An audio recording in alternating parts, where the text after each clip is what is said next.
Méditation du 25 août.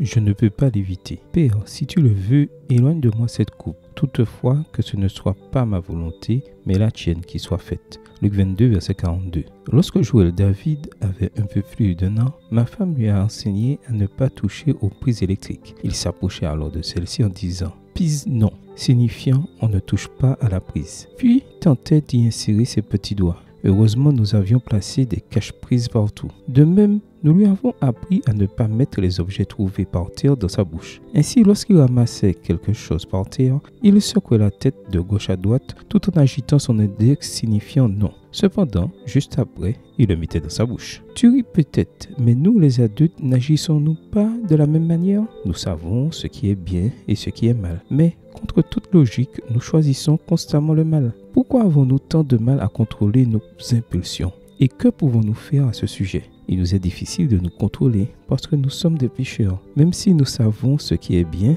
nous désirons le mal et tôt ou tard, nous finissons par pencher vers ce que nous désirons, consciemment ou inconsciemment. Le plus tragique dans notre situation est qu'il ne suffit pas d'avoir de l'autodiscipline, car même si cela peut nous donner une victoire superficielle, au fond, nous continuerons à être des pécheurs. Pour parvenir à la maîtrise de soi, nous devons vivre une transformation interne et cela ne peut se faire qu'en fixant les yeux sur Jésus, qui est l'auteur de la foi et qui l'amène à la perfection. Hébreux 12, verset 2.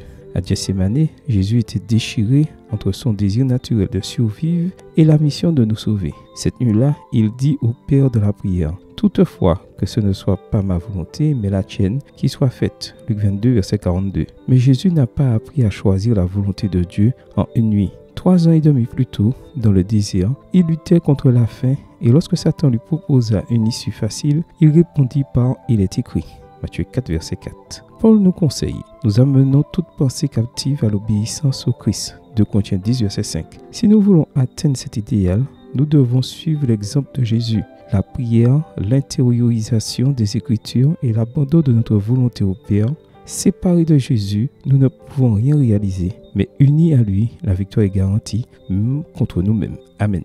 Bonne journée à toi et que le Seigneur te bénisse.